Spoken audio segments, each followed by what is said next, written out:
سینۆها پزیشکی تایبەتی فێرعەوت. نووسینی میکا ڤاڵتاری، وەرگێڕانی بۆ کوردی سەیدای شێخ زورار، خوێندنەوەی زانا عەبدوڕەحمان.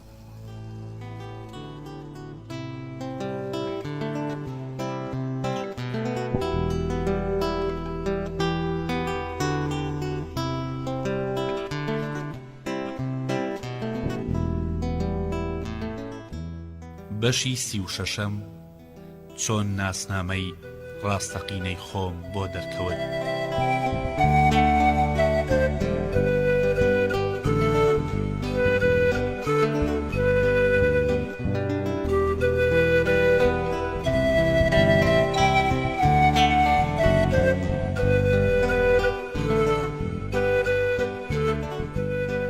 ئەو ژنا پیرەی کە لەو ڕۆژەدا بۆ گریان هات ناوی مەهونفەر بوو. من هەر کە دەموچاویم بینی زانیم لەو ژنانەیە کە پیاوانی خۆش دەوێت و مەهونفەر کە بە بەشی دووەمی ناوەکەیدا دیار بوو کە لە ڕابردوودا جوان بووە. لە دوای گەیشتنی دەستی کرد بە شیوەنکردن. من ڕۆیشتم و گۆزەیەک خواردنەوەم هێنا و پێکێکم دایە و وتم مەهونفەر ئەمە بنۆشەوە چونکە بۆ تۆ بەکەڵکە. ئەو خواردیەوە و چیتر نەگریا و من بۆ ئەوەی قسەی لێ دەربێنم لەبارەی جوانی ڕابردووی گفتوگۆم لەگەڵدا کرد و پرسییم ئایا ڕاستە کە لە نێوان ژنەکانی فیرعەونی پێشوو تەنها تیئی کوڕی بووە، ئەوانی تر هەمویان کچیان بووە؟ مەهونفەر بەترسەوە سەیرێکی مردووەکەی کرد و ئیشارەتی بۆ من کرد کە بێدەنگ بم. دیار بوو لەوە دەترسا کە ئەگەر من قسە بکەم مردووەکە قسەکانی من و وەڵامەکانی ئەو دەبیستێ و دیسانەوە بۆ ئەوەی بیدوێنم زیاتر باسی جوانیەکەی ڕابردوویم کرد. وتم مەهونفەر تۆ ئەمڕۆژ هەر جوانی و چاوەکانت وەکو کچە گەنجەکانە. ئەگەر تۆ و کچێکی گەنج لەبەردا بنێن ئەو پیاوە چاوپۆشی لە کچە گەنجەکە دەکات و حەز دەکا لەگەڵ تۆدا جووت بێ. ژنەکان هەرچەندە پیر و ناشیرین بن باوەڕ بەم قسانە دەکەن ئەگەرچی بشزانن کە بێژەرەکە بۆ گاڵتە پێکردن ئەم قسەیە دەکا. بۆیە مەهونفەر لەگەڵ مندا بوو بە هاوڕێ و کاتێک کە لاشەیتی ئیان بۆ مۆمیاکردن بەرەو خانەی مەرگ برد، ئەو ژنە پیرە داوای لە من کرد کە بۆ ژوورەکەی بچم و بەیەکەوە بنۆشینەوە. من لەبەر ئەوەی کە دەمویست زانیاری لێ بەدەست بهێنم بۆ داوەتەکەی چووم و لە ژوورەکەیدا کەمێ خواردنەوەم نۆشیەوە و هانی ئەومدا کە بنۆشێتەوە بۆ ئەوەی مەز بێ.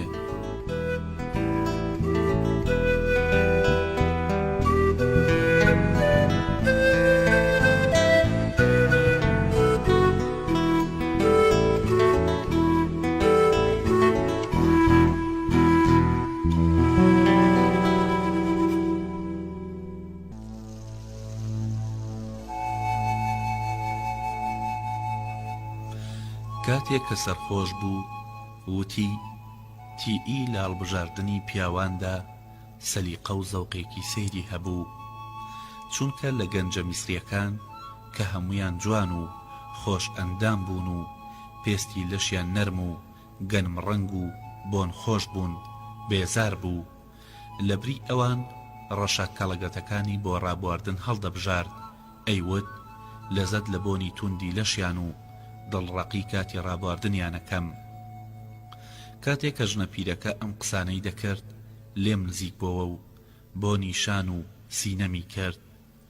بەڵام من ئەوم لە خۆم دوور خستەوە و وتم ئایا بیستوتە کە تیئی لە کاری چنیندا وەستا بووە سەبەتەی دروست دەکرد؟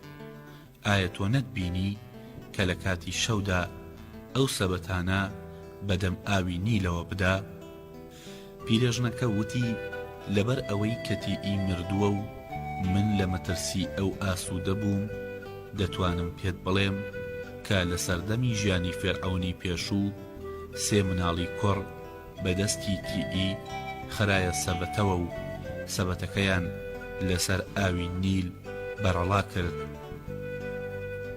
تیئی دڵنیا بوو کە هەر کەسێ ئەو سەبەتانە ببینێ وا دەزانێ کە ئەو کۆرپەیە مناڵی یەکێک لە هەژارەکانە و لەبەر ئەوەی دایک و باوکی خۆی نەیانتوانیوە پارێزگاری لە کۆرپەکەیان بکەن خستویانەتە ناو سەبەتەوە و بەدەم نیلیاندا داوە.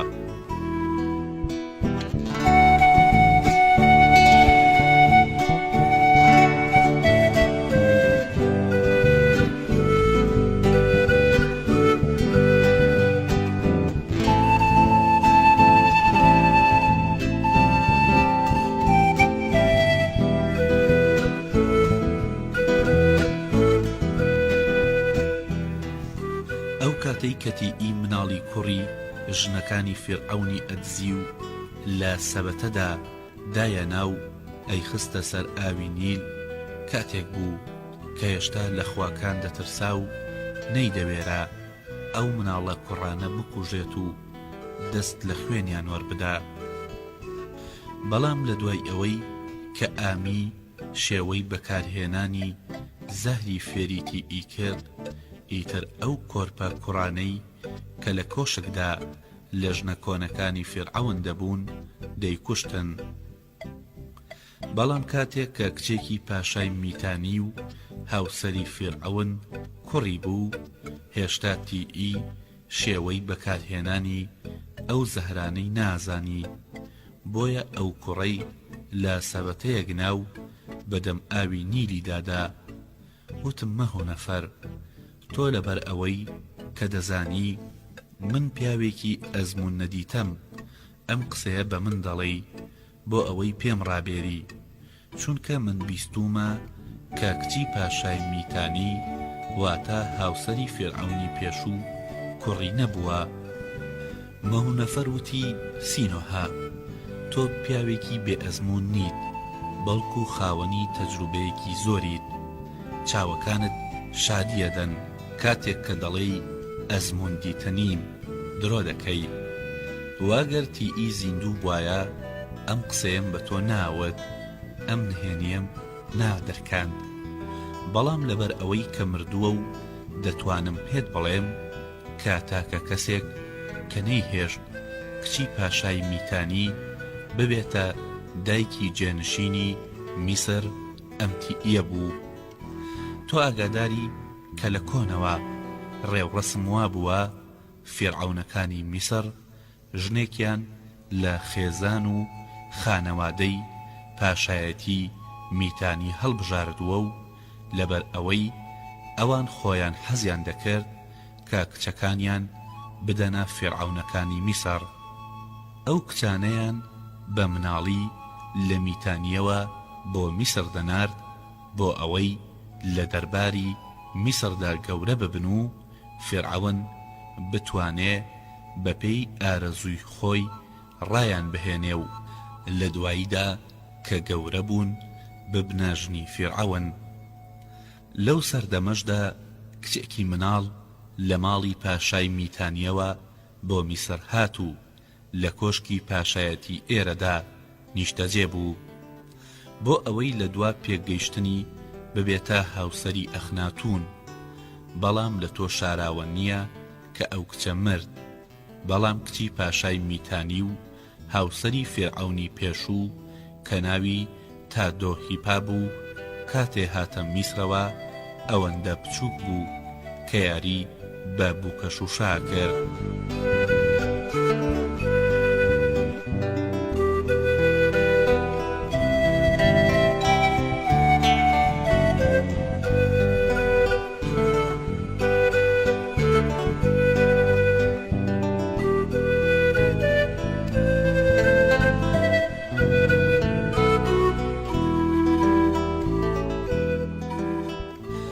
تاو کاتەی پێگەی و ئەندامەکانی لەشی گەشەی کرد و گەیشتە تەمەنی 14 ساڵان تیئی زۆر هەوڵیدا کە نەهێڵێ فیرعەونی ڕابردوو ئەم کچە وەکو ژنەکانی تر بکاتە هاوسەری خۆی، بەڵام هەوڵەکەی سەری نەگرت، چونکە پیاو کاتێک لە نزیک ژنێکەوە ژیان بباتە سەر کە ئەندامەکانی لەشی ئەو تازە گەیشت بێتە قۆناغی گەشەسەندن، بەڕادەیەک تینووی ڕابواردن لەگەڵیدا دەبێت کە هیچ کەسێ ناتوانێ دەستبەرداری ئەم حەزەی بکە. ئەگەر ئەو پیاوە ئەوەش بزانێ کە ئەو کچە ژنی ئەوە ئیتر بەیەکجاری لەگەڵیدا کۆ دەبێتەوە. لە دوای ئەوەی کە تادۆهیپا بووە ژنی ڕاستەقینەی فیرعەون سکیپڕ بوو، لەو کاتەدا تیئی بە هەموو ڕێگەیەک هەوڵیدا کە کچی پاشای میتانی ناچار بکە کە مناڵەکەی لەبار ببات، بەڵام بۆی نەچوە سەر.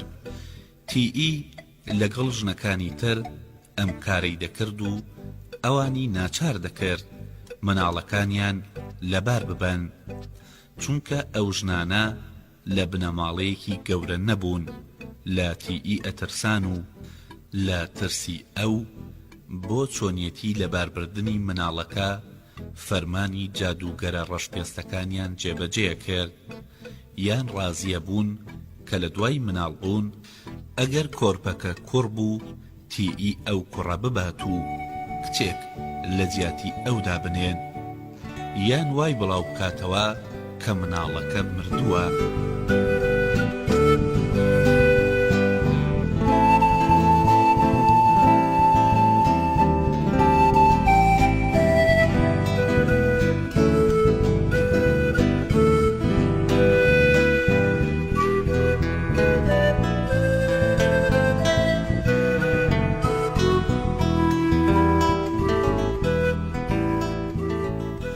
بەڵام کچی پاشای میتانی ژنێک بوو لە بنەماڵەیەکی بنچە و ڕەسەن و سەرەڕای ئەوەش لێرەدا هەندێک لە گەورەکان کە پلەپایە و دەوڵەمەندیەکەیان بە ئەوە بەسترا بوو پاڵپشتیان لێ دەکرد و هیوادار بوون کە ئەو کوڕی ببێ بۆ ئەوەی لە دوا ڕۆژدا ببێتە جێنشینی میسەر.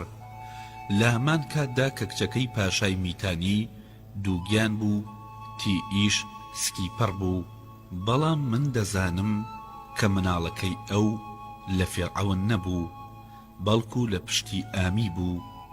تیئی کە زانی دووگیان بووە بڕیاریدا کە بە هەر شێوەیەک بێ مناڵی کچی پاشای میتانی لەناو ببا.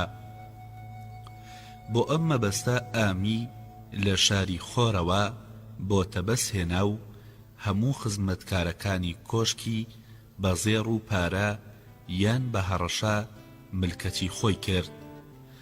لە کاتی مناڵبوونی شازادە خانمی میتانی هەموو هاوڕێکانی تیئی و خزمەتکارەکانی لایەنگری ئەو بۆ هێورکردنەوەی ئازاری شازادە خانم دەورەیان لێدا و کاتێک کە مناڵەکەی بوو دەرکەوت کوڕە، بەڵام لە پاش ئەوەی کە هاتەوە هۆشی ویستی مناڵەکەی ببینێ مەلۆتکەیەکی کچی مردویان نیشاندا و وتیان ئەمە مناڵەکەی تۆیە.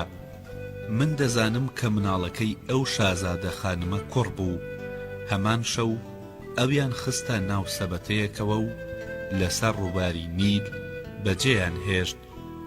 وتم مەهونفر تۆ لەکوێ زانیت کە تیئی لە پاش مناڵبوونی شازادە خانم کوڕەکەی ئەوی خستۆتە ناو سەبەتەیەکەوە و بە ئاوی نیلی سپاردووە؟ ژنە پیرەکە وتی لەو شەوەدا من خۆم چوومە ناو نیلەوە، سەبەتەکەم خستە ئاوەکەوە، چونکە تیئی لەبەر ئەوەی کە دووگیان بوو نەیدەتوانی بچێتە ناو ڕووبارەوە.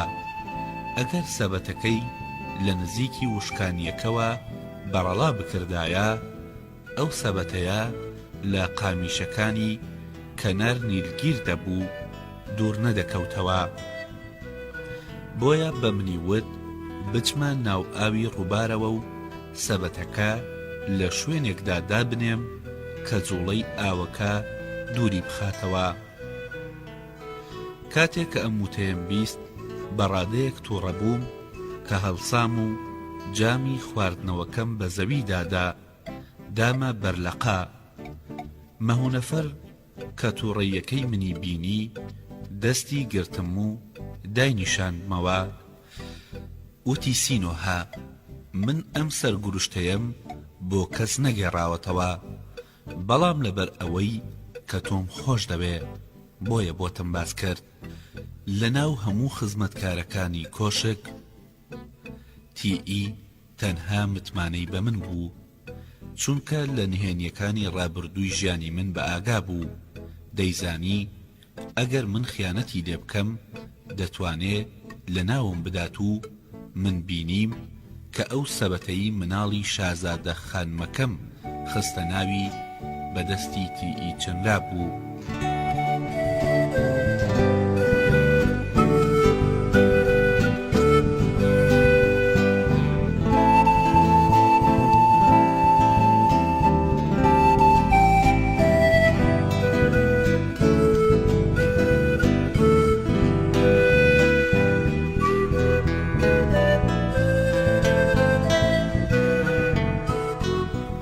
کاتێک کە مناڵەکەمان خستە ناو سەبەتەکەوە زیندوو بوو. کاتێک کە سەبەتەکەم بەردا و ئاوەکە دووری خستەوە زۆر ئومێدەوار نەبووم کە ئەو کوڕە بمێنێ و ژن یان پیاو ئەو سەبەتەیە لە ئاوی نیل بگرنەوە و مناڵەکە بەخێو بکەن، چونکە لە ڕووباری نیلدا تیمساح زۆرە و ئەم تیمساحانە مناڵەکان قوتەدەن یان باڵندە گۆشخۆرەکان دەیکەنە خۆراکی خۆیان. شازادە خانم لە دوای ئەوەی هۆشی هاتەوە ڕوانی مناڵێکی مردویان لە تەنیشتەوە داناوە، کەوتە شیوەن و وتی ئەم کچە مناڵی من نییە، چونکە نەڕەنگی پێستی وەکو منە و ناسەریشی لە سەری من دەچێ. ئەو ژنە ڕاستی دەکرد، چونکە ئەو شازادە خانمە وەکو هەموو ژنەکانی وڵاتی خۆی ڕەنگێکی ڕۆشنی هەبوو، سەرێکی بچووک و ناسک. لە کاتێکدا کە مناڵەکە واتە ئەو مناڵە کچەی کە بۆی دانرابوو ئەسمەر بوو. شازادە خانم بە شیوەن و گریانەوە وتی تیئی و جادوگەرە ڕەشپێستەکانی مناڵەکەی منیان بە ئامرازەکانی جادوگەری گۆڕیوە. بەڵام تیئی وتی ئەم ژنە لەبەر ئەوەی کە دەبینێ مناڵێکی مردووی هێناوەتە دنیاوە شێت بووە. فێرعەون گوێی لە قسەکەی تیئی گرت و لەو ڕۆژە بەدواوە شازادە خانمی میتانی نەخۆش کەوت. من بە دووری نازانم کە تیئی زەهری پێخواردبێ لەبەر ئەوەی کە دەترسا جارێکی تر دووگیان بێت و مناڵی ببێ، چونکە لەگەڵ ئەوەشدا کە خۆی سکی هەبوو بیری لەوە دەکردەوە نەوەک ئەم جارەش کچی ببێ. شازادە خانم ئەگەرچی نەخۆشیش بوو، بەڵام چەند جارێ هەوڵیدا لە کۆشک ڕابکا و بە شوێن مناڵەکەیدا بگەڕێ. بۆیە هەموو سەلماندیان کە تیئی ڕاز دەکا کە دەڵێ شێت بووە. ئەو ژنە ماوەیەک بە نەخۆشی مایەوە تا لە دواییدا مرد. کاتێک کە ژنە پیرەکە قسەی دەکرد من دەمڕوانیە دەستەکانم و دەمبینی سپیە.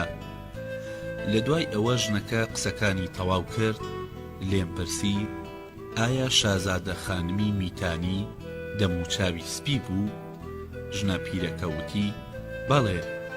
وتم مەهونفەر، ئایا دەتوانی پێم بڵێی کە ئەم کارە کەی ڕوویدا و لە چ کاتێکدا ئەو کوڕەتان خستە ناو سەبەتەیەکەوە بە ئاوی نیلتان سپارد؟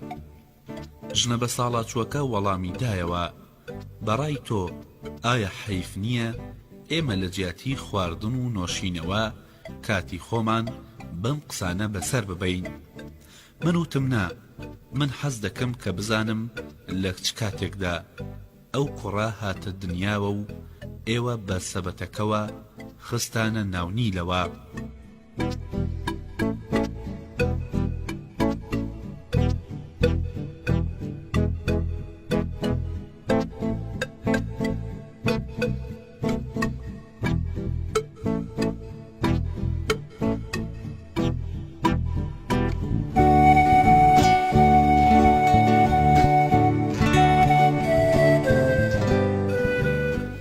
ژنەکە وتی ئەم ڕووداوە لە 22هەمین ساڵی پاشایەتی فیرعەونی گەورە لە وەرزی پاییزدا کاتێک کە ئاوی نیل بەرز دەبێتەوە ڕوویدا. ئەگەر بپرسی کە من چۆن لەم بابەتە ئاگادارم، ئەوا دەڵێم لەبەر ئەوە ئەم ڕووداوە فەرامۆش ناکەم، چونکە ئەخناتونی فیرعەونی ئێستا کە کوڕی تیئیە ماوەیەک لە دوای ئەو هەنگاوی نایە دنیایەوە. پیرێژنەکە کە بۆ ئارایشتی دەموچاوی ئەوەندە ڕەنگی لە سروچاودا بوو کە توێژێکی ئەستوری ڕەنگ بە دەموچاو و لێوەکانیەوە نووسا بوو. لە من نزیک بۆ وتی سینۆها، تۆ وتت ئەگەر من و کچێکی گەنج لە بەردەم پیاوێکدا بین، پیاوەکە من بۆ هاوسەری هەڵدەبژێرێ. ئێستا من دەڵێم ئەگەر بتەوێ حەز دەکەم ببمە هاوسەرت. بەڵام بە جۆرێک لەو ئەندێشەیەدا ڕۆچوو بووم کە وەڵامیم نەدایەوە و بیرم لە خۆمە کردەوە، چونکە گەروتەکانی ئەم پیرێژنە ڕاست بێ، من ئەو کوڕەم کە لەسکی شازادە خانمی میتانی و لە پشتی فیرعەونەوە هاتوومەتە ئەم جیهانەوە، واتە لە نەژاتی خواکانم و خوێنی پاشایەتی لە دامارەکانمدا هاتوشۆ دەکا. بۆ پاشایەتی کردن لە میسردا لە ئەخناتون شایستەترم، چونکە هەم کوڕە گەورەی فیرعەونی گەورەم و هەم بە دڵنیاییشەوە کوڕی خۆیم، لە کاتێکدا کە ئەخناتون لە دوای من لەدایک بووە و وەکو پیرێژنەکەش دەڵێ کوڕی ئامیە نەک فیرعەون. یان هەر نەبێ گومانێک لەباری باوکیەوە هەیە. اینجا بۆم دەرکەوت کە بۆچی لە سەرەتای لاوێتیمدا گۆشەگیر بووم و هەمیشە خۆم بە تەنها دەزانی، چونکە یەکێک کە خوێنی پاشاکان لە ڕێگەکانی لەشیدا هاتوچۆ بکە تەنها دەبێ، چونکە کەس بەقەدەر پاشایەک تەنیا نییە. اینجا زانیم کە بۆچی هەرگیز زێڕ و پارە لە دیدی مندا ئەو بایەخەی نەبووە کە لە چاو خەڵکیدا هەیبوو، لەبەر ئەوەی یەکێک لە وەچەی خواکان بێ خوێنی فیرعەون لە دەمارەکانی داهاتوچۆ بکە، هیممەتی بەرز دەبێت و گرنگی ناداتە زێڕ و پارە.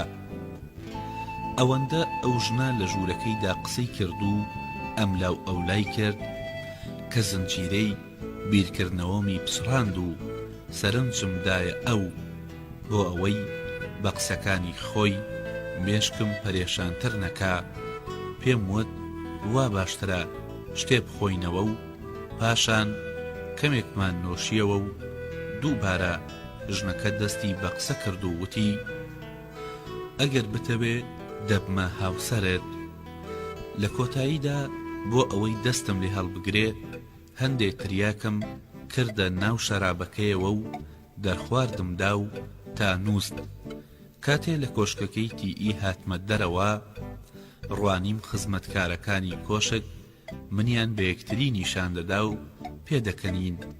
من لەو پێکەنینانەیان زۆر تووڕە بووم، بەڵام سەیر نەبوو، چونکە هەمیشە خەڵکانی نەفزنزم و نەزان کە خۆیان هیچیان لەباردا نییە لە ڕووی ئیرەیی و حەسوودیەوە بە پیاوانی بەرجەستە و شکۆدار پێدەکەنن، واز دەکەن کە بەم کارە دەتوانن بێنرخی خۆیاندا بپۆشن.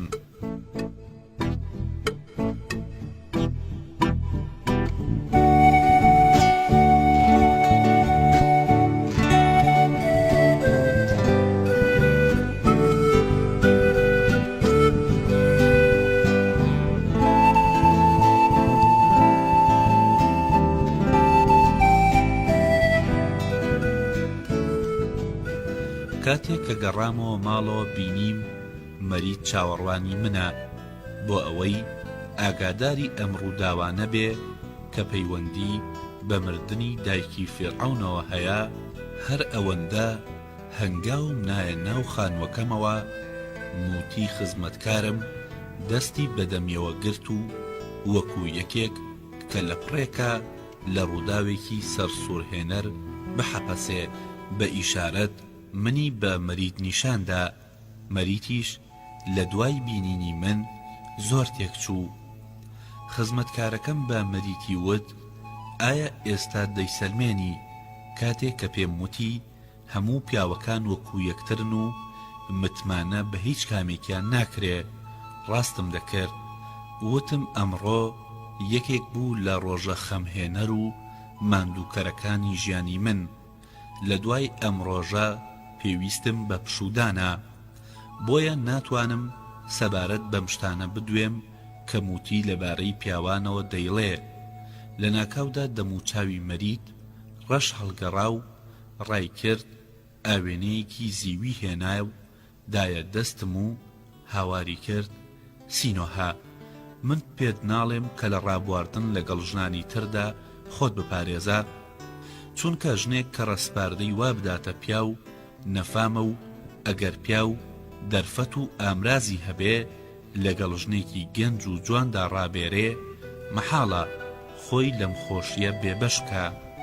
بەڵام بە جۆرێک لەگەڵ ژناندا کۆ ببەوە کە من هەستی پێ نەکەم بۆ ئەوەی ڕوحم بریندار نەبێ. تۆ کە دەڵێی ئەمڕۆیەکێک بووە لە ڕۆژە ماندووکەرەکانی تەمەنم، سەیرێکی دەموچاوت بکە بۆ ئەوەی بزانی کە درۆکەت چۆن نەخشی دەموچاوت بووە. کاتێک کە دەموچاوی خۆم لە ئاوێنەی زیوی دابینی، خوانیم منیش وەکو ئەوان لەوەی کە دەیبینم سرم سوڕماوە، چونکە دەموچاوم بە جۆرێ ڕەنگاوی ببوو کەوات دەزانی نیگارکێشێ نەقشی کردووە.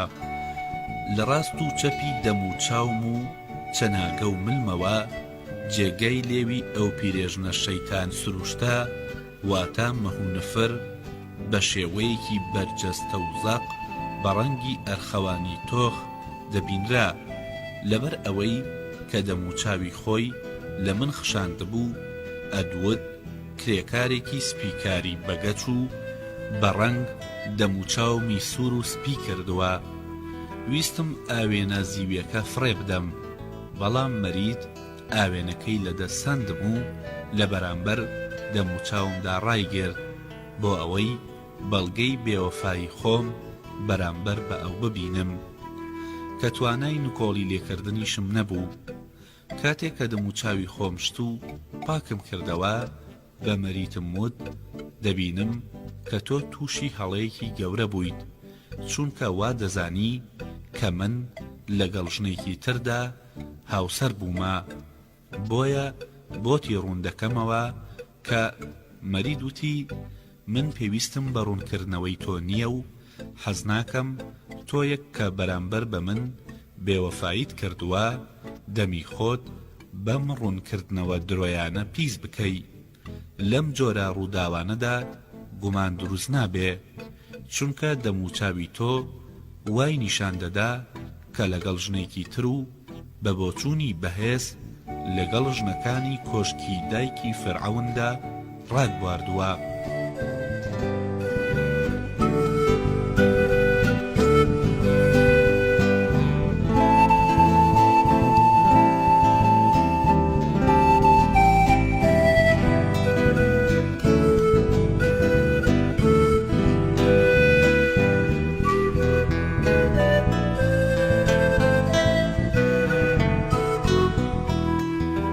بەداخەوە کە تۆ منت وەها فەرامۆش کردبوو کە بیرت نەمان بوو من لە ماڵەوە چاوەڕوانی گەڕانەوەی تۆم، ئەگەر نا دەموچاوی خۆت خاوێن دەکردەوە بۆ ئەوەی بەم چڕ و چاوەڕەنکراوەوە نەگەڕیتەوە لام.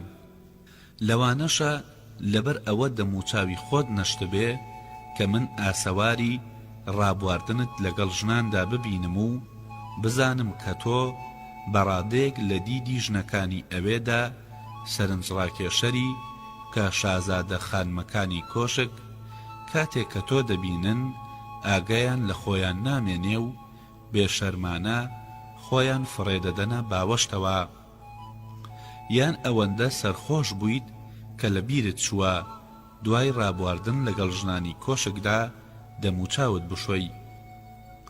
لە کاتێکدا کە مەرید بەم قسانە سەرزەنشتی منی دەکرد، موتیش وەکو یەکێک کە بەڵگەی خیانەتی مێردەکەی دیبێتەوە فرمێسکی دەڕشت و نەفرەتی لە پیاوان دەکرد. هەستم کرد کە ئارامکردن و دڵنیاکردنەوەی مەرید لە دوورخستنەوەی مەهونەفر سەختترە، چونکە توانیم مەهونەفر بەهۆی تریاکی ناو شەرابەکەوە بخەوێنم، بەڵام نەمەتوانی مەرید هێور بکەمەوە. هەرچۆنە بێوتم مەرید، ماوەیە کە تۆ منەناسیت، ئاشنایەتیەکەی ئێمە لە سەردەمێکەوە دەستی پێکردووە کە من هێشتا بۆ شاری ئاسۆ نەچوو بووم. لە دوای گەڕانەوەم لەوێ و هاتنم بۆتە بەس یەکسەر هاتمە لای تۆ. ئەم یەکتر ناسینە لە مێژینەیە دەبێت دەستەبەری متمانەی تۆ بەرامبەر من بکە، چونکە ئەگەر ژنێ لە دوای ساڵەها ئاشنایی و خۆشەویستی پیاوێک نەناسێ دەبێ بڵێ کە هەرگیز هیچ ژنێ هیچ پیاوێکی نەناسیوە. بەڵام هۆی ڕەنگاویبوونی دەموچاوم پەیوەندی بە نهێنیەکی گەورەوە هەیە. ئەگەرم نهێنیە تەنها پەیوەندی بە منەوە هەبوایە بۆ تۆمە دەرکاند، بەڵام ئەم نهێنیە پەیوەندی بە کۆشکی پاشایەتیەوە هەیە، بۆیە نابێ بڵاو بێتەوە و باشتر وایە کە تۆش لەم نهێنیە ئاگادار نەبیتەوە. مەرید بە زمانەکەیەوە کە وەکو چزووی زەردەواڵە درشت و سوور ئازاری هەبوو وەڵامی دایەوە وتی سینۆها، منەی سەلمێنم کە تۆ پیاوێکی زانایت و پیاوی زانا کاتێک کە لەگەڵ یەکێکدا یان چەند ژنێکدا جوود دەبێ نهێنی ئەوان بپارێزێ، چونکە زۆربەی ژنان کاتێک کە پیاوێکی نوێ لە ئامێز دەگرن حەز ناکەن خەڵکی تر بزانێ کە ئەوان خۆشەویستیەکی تازەیان پەیدا کردووە. پاراستنی نهێنی ژنە گەنج و جوانەکان نیشانەی دەستپاکی و پیاوەتیە، بەڵام من کەوام هەز دەکرد لە قۆڵایی ڕۆحی تۆ تێگەیشت بم، ئێستا دەزانم کە لە هەڵەیەکی گەورەدا بووم و لە ڕۆحی تۆدا پێچ و پەنا و داڵانی وای دێیە کە زۆر تاریکە و نازانرێ کە چی تێدایە. خۆشبەختم کە لەگەڵ تۆدا گۆزەم نشکاندووە و نەبوومەتە هاوسەری تۆ، ئازادی خۆم لەدەست نەداوە. من زۆر ساویلکە بووم کە کاتێ تۆ دوت جگە لە تۆ هیچ ژنێکی دیکەم خۆش ناوێت باوەڕم پێدەکرد و بێگومان ئەمڕۆژ لە کۆشکی تیئی هەمان قسەت بە گوێی ژنە گەنج و جوانەکانی ئەوێدا چرپاندووە.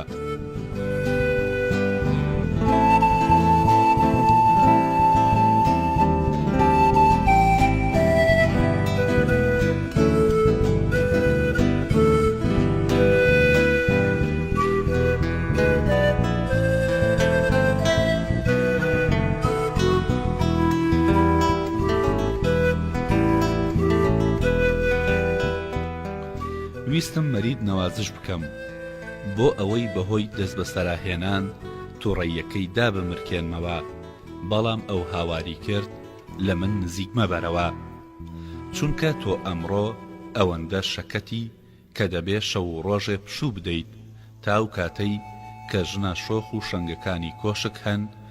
من لە بەرچاوی تۆدا جوان نیم. هەر یەک لەم قسانە وەکو ئەو پەیکانانەی کە لە خانەی ژیان بۆ نەشتەری بەکارم دەهێنا دەچەقیە دڵمەوە و لە دوای ئەوە کە مەرید هەرچێکی ویستوتی و ئازاری بەدڵم گەیاند لە ماڵ چووە دەرەوە. ئەگەر بەهۆی ئەو شتانەی کە ئەو ڕۆژە لە کۆشک بیستە بووم مێشکم ماندوو نەبوایە، بە ڕۆیشتنی مەرید زیاتر غەمبار دەبووم وەک لە قسەکانی، بەڵام لەبەر ئەوەی کە بیرم لەو شتانە دوور نەدەکەوتەوە کە ئەو ڕۆژە بیست بووم کاتێک کە مەرید ویستی بڕوا ڕێگەم لێ نەگرت و دڵنیام کە ئەو لەم ڕۆوە سەری سوڕما بوو. ئەو شەوە نەنووستم و هەر بیرم لەو شتانە کردەوە کە ڕۆژی پێشوو لە کۆشکی پاشایەتی بیست بووم. تا کاتێک کە نەشئەی خواردنەوەکە لە سەرمدا مابوو، لایەنی و ڕوژێنەری ڕووداوەکە لە بەرچاوم زۆر گرنگ نەبوو. بەڵام لە دوای ئەوەی کە مەستی بەریدام، لە کاتێکدا کە گوێم لە دەنگی ئاوی کاتژمێرەکە گرتە بوو، لە دەریای بیرکردنەوەدا نقۆم ببووم. خۆم بەداماوی و غەمباری بینیەوە. بە خۆمم وت سینۆها، تۆ لە ژیاندا بەبێ بەشی هاتیتە دنیاوە. لە یەکەمین کاتژمێر کە هەنگە ئەوتنایە ئەم جیهانەوە، تۆیان لە تەختی پاشایەتی میسر دوور خستەوە و لە سەبەتەیەکدا فڕێیان دایتە ئاوی نیلەوە.